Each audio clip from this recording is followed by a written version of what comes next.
Many imagine video game companies as small garage basement type companies full of geeks who live and breathe games. In reality, gaming is a business. In fact, it's a very large industry, and like other industries, it's succumbing to the same pitfalls and problems that plague IT and big business in general. Looking at gaming's problems is a good window into some of the broader problems that companies face. Gaming in Trouble: The Bungling of IT, Part 1. Welcome to Into the Desert, exploring the wilderness of ideas. Don't forget to hit that like and subscribe button, and if you want to support our channel and our mission of encouraging discussion and not division, please join us on Patreon. The link is in the description. Elgin, I know you're a big gamer and you like to talk a lot about games, and as much as I enjoy playing, I'm not a big gamer, mostly because I don't have time. But I do kind of keep up on some of the big things, and I saw that Microsoft is talking about laying off like 9,000 employees, and a lot of them are in their Xbox division. How big of a deal is this? Well, I'm not a big gamer. There are many gamers that are much more devoted and focused than I am. But yeah, I am a gamer, and it's a big deal. I mean, it's not just Xbox. There's a lot of companies that have had layoffs over the last several years in the gaming industry. And the gaming industry is not a small industry. According to Forbes, if you were to take the entire movie industry and the entire music industry, put them together, you're still not as big as the gaming industry. It is actually humongous. It's just tremendous in size. And the gaming industry is struggling, like all industries do from time to time.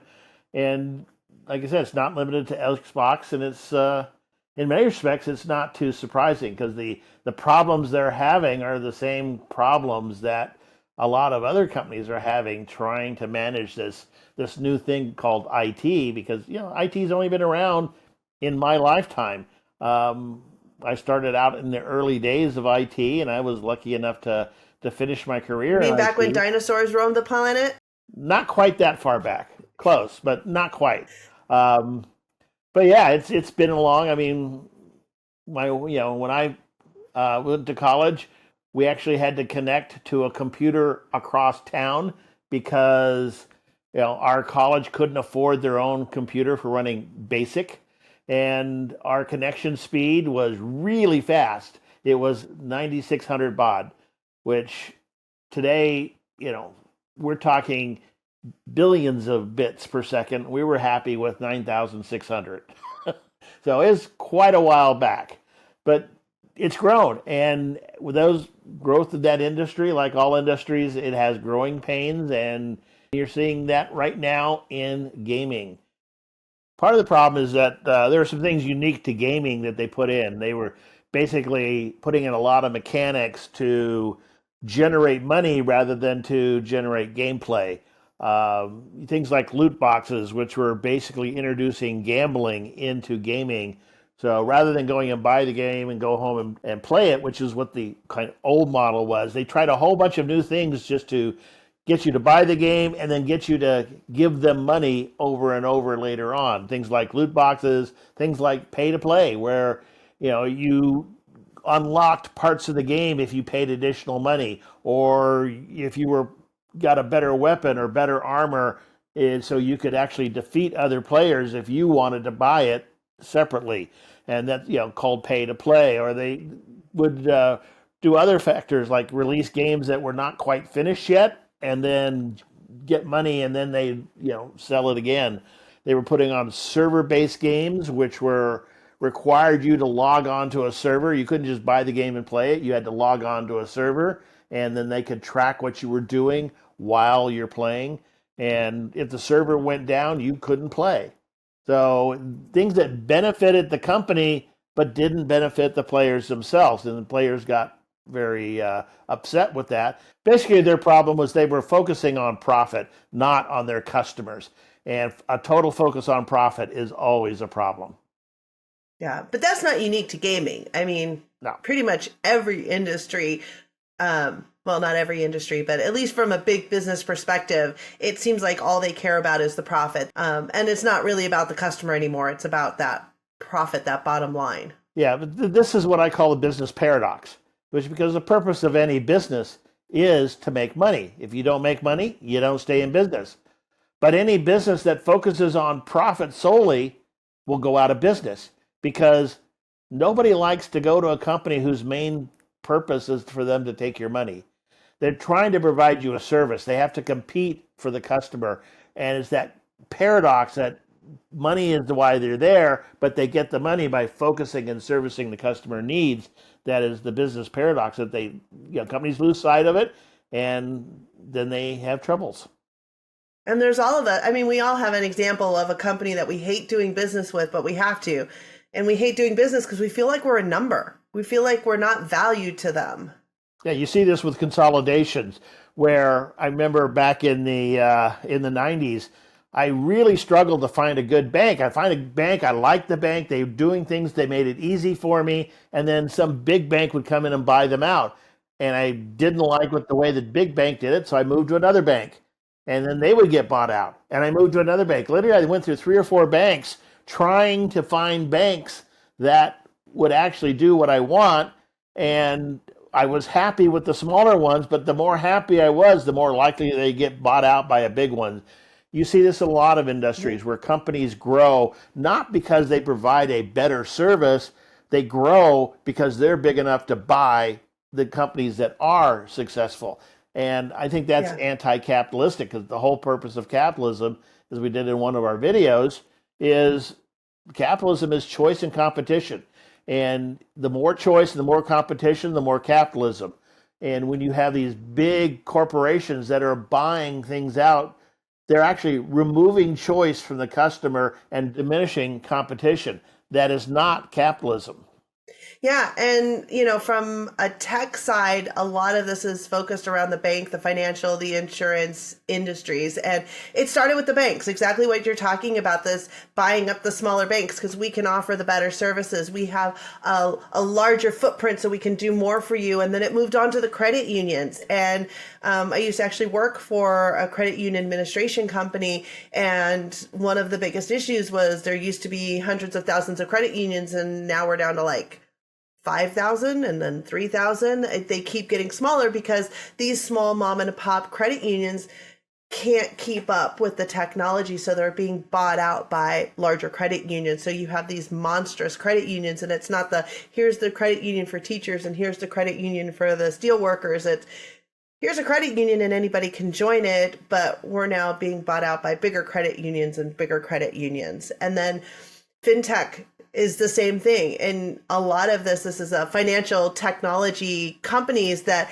really are basically, I'm going to offer this one little financial niche thing. Like there was this thing called safety net, which was like, you give us a little bit of money, and if you get laid off, then we'll kind of supplement your income for a while. And they kind of sort of get built up, and then a larger company comes and buys them out. And there's hundreds of these, and it's an entire industry of these little niche products that are just good enough to be bought out by a bigger company, like people did with the .com, right? They would buy up all of these .com names just so someone would buy the name from them for a bigger profit.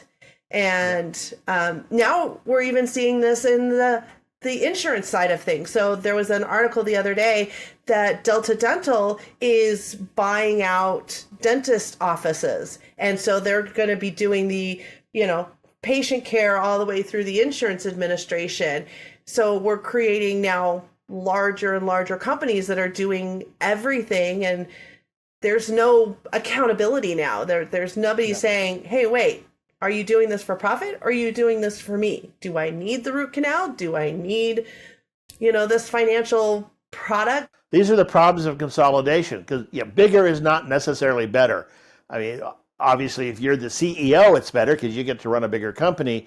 But for the customers, it's not better because by definition, the larger the company, the more distance there is between the customer and the running of the company, the top level executives or CEO.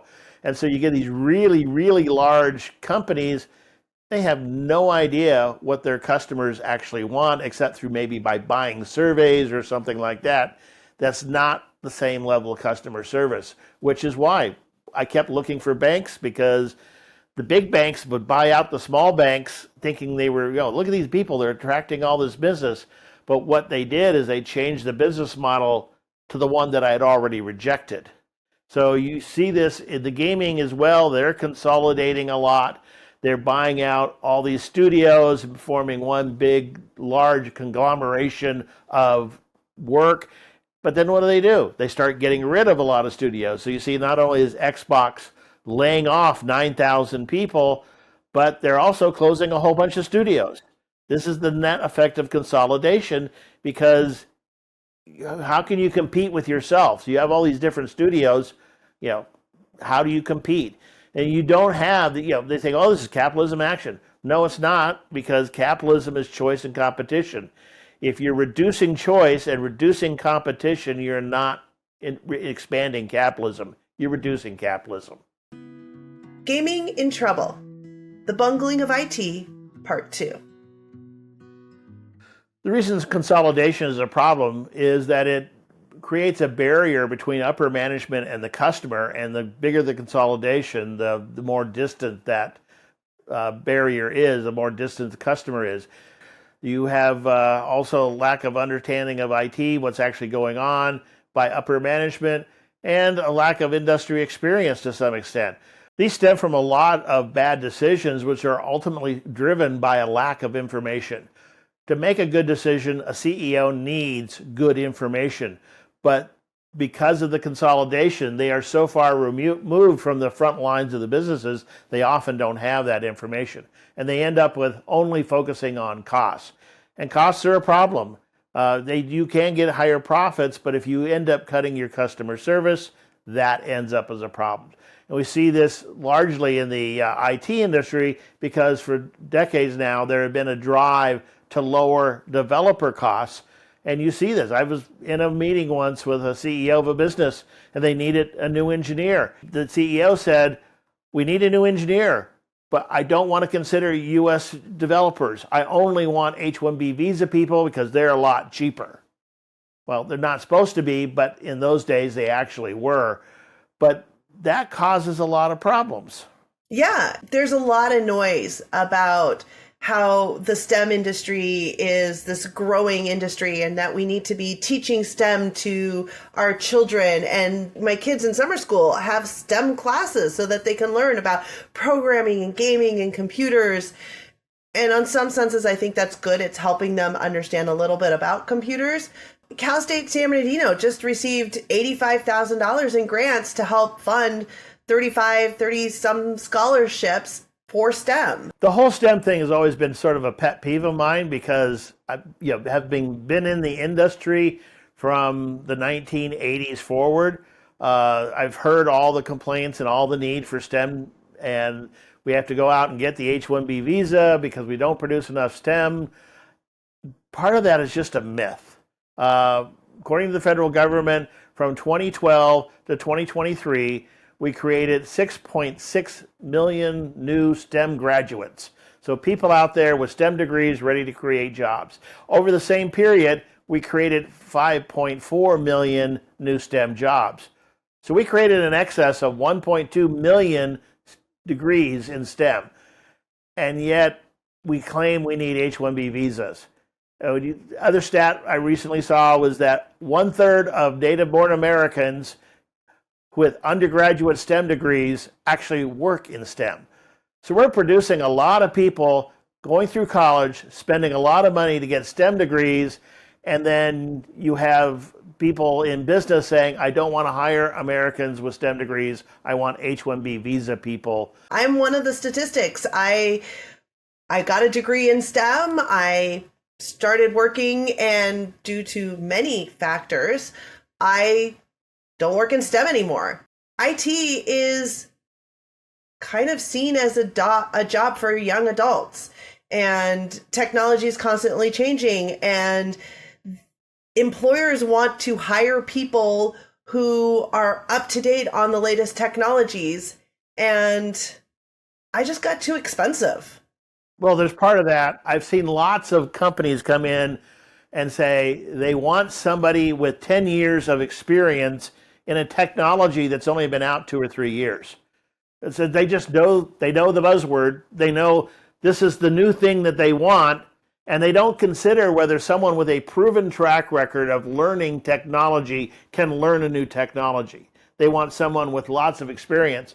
So it becomes a lottery system of, did you happen to land on the right technology box and get the technology that's going to be needed in 3 years? Or did you land on a box on a technology that's going to not be prevalent in 3 years?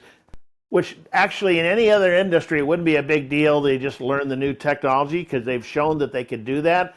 But people want, they want cheap labor out the door that can do the job right away rather than develop the labor up front.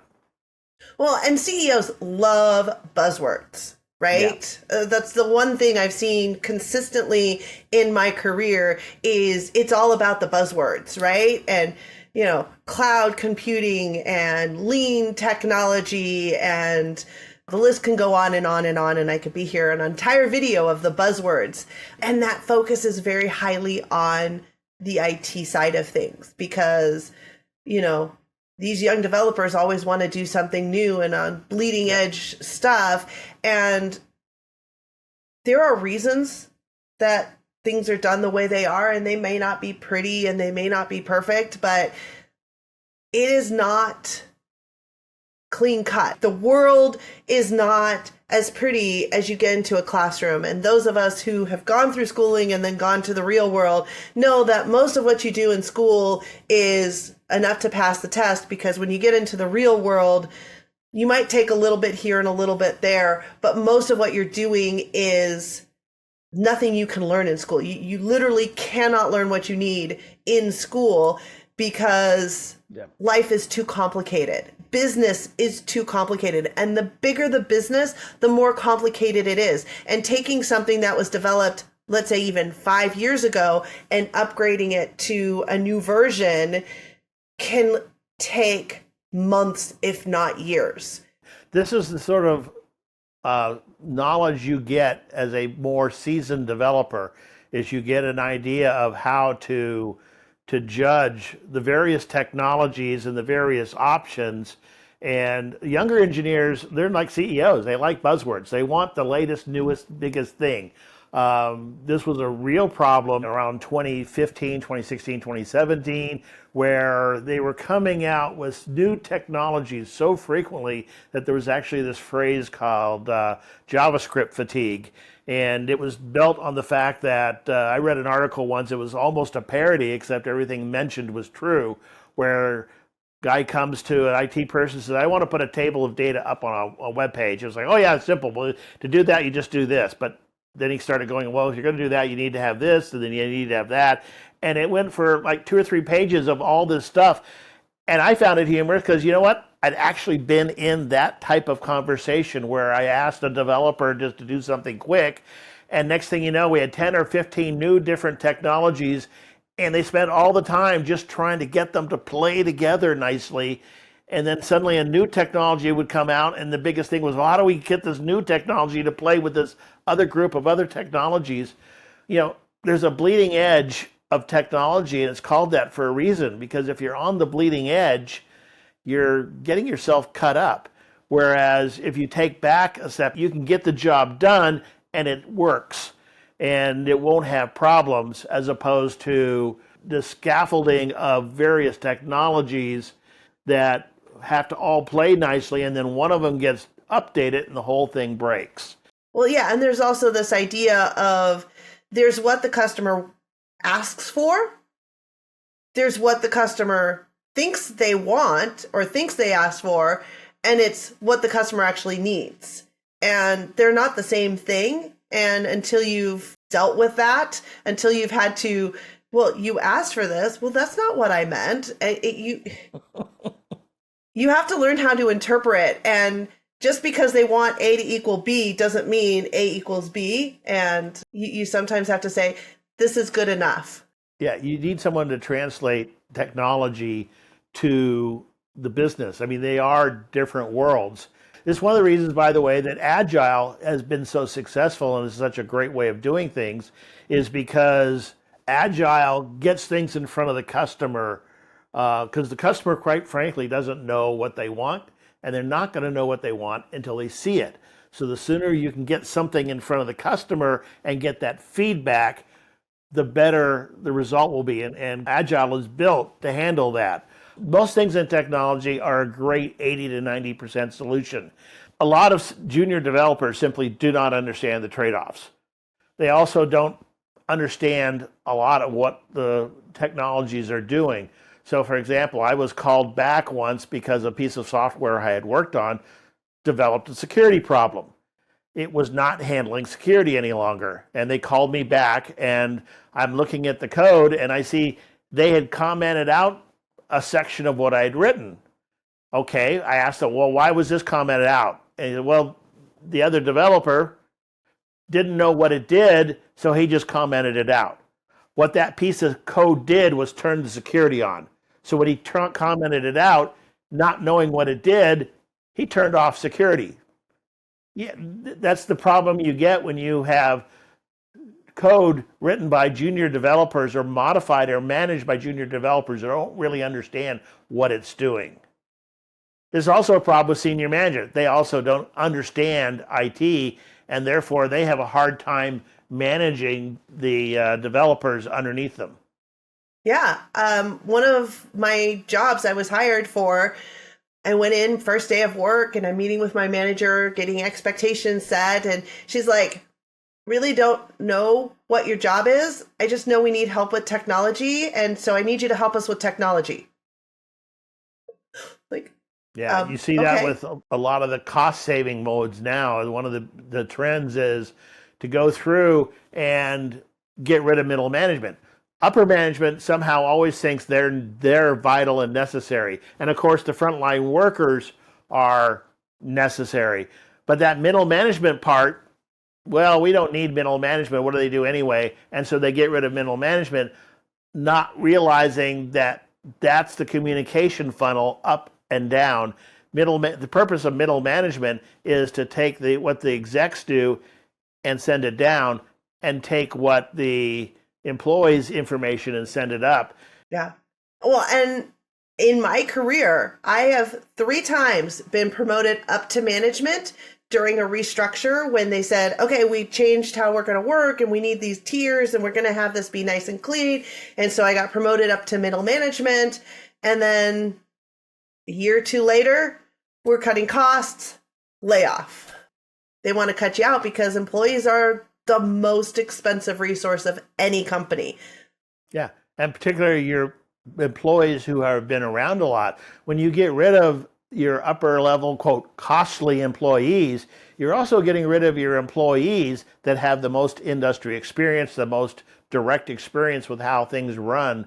You see this, and this is a classic problem with gaming. They come in and they buy out the smaller studio because they like that game. That game was really successful last year or the last couple of years. They buy the studio, they take over, they begin to get rid of all the more expensive people.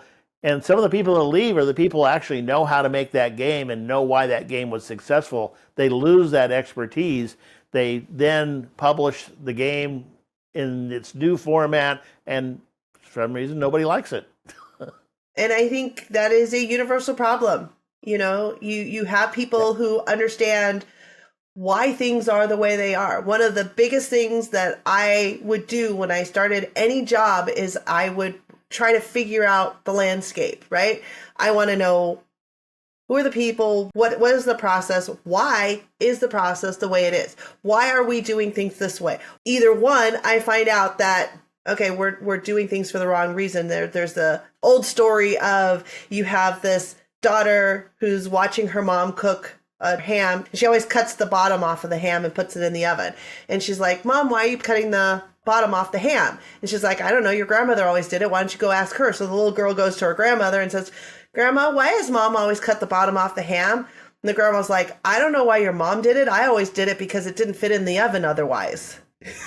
So, you know, you find out sometimes it's like, oh, we don't need to do that anymore. And you can now save something because you find out why, or you find out, oh, no, if we don't do this, like your security problem, right? If we don't do this piece of code, there's no security.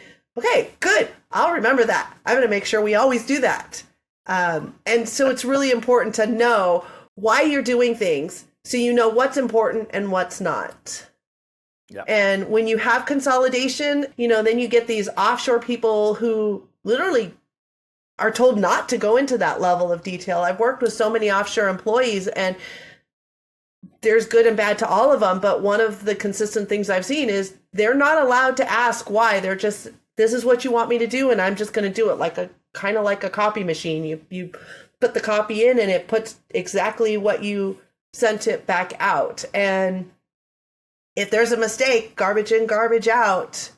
Yeah. And so having those focus on bringing in the young employees or bringing in the offshore people, or, fingers on keys, as one of my old bosses said, and everybody hated that. I'm not just a fingers on key person.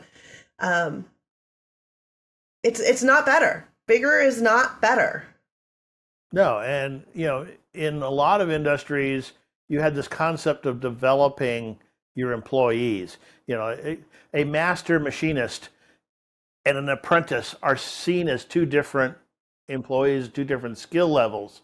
And yet a master developer and a junior developer are seen as, actually, the junior developer is often preferred because they're cheaper and they seem to know more, which is why you end up with these absurd stats of we're producing more STEM degrees than we are STEM jobs. And you have 1/3 of people with STEM degrees who are actually employed by STEM, and yet upper management at these big high-tech companies are complaining that they can't find people to fill these jobs. They have to bring them in from overseas. And then they wonder why their projects are always over budget and take 3 times longer than they thought. Yeah, if your problem is you don't have the employees, then maybe part of what you should be doing is developing that base. If you don't hire the people that come out of universities in this country, then why should the universities in this country produce the people? And again, we're offshoring jobs. Do you agree with our analysis? What did we miss? Is gaming being ruined by consolidation? Do gaming companies focus too much on profit and ignore their customers?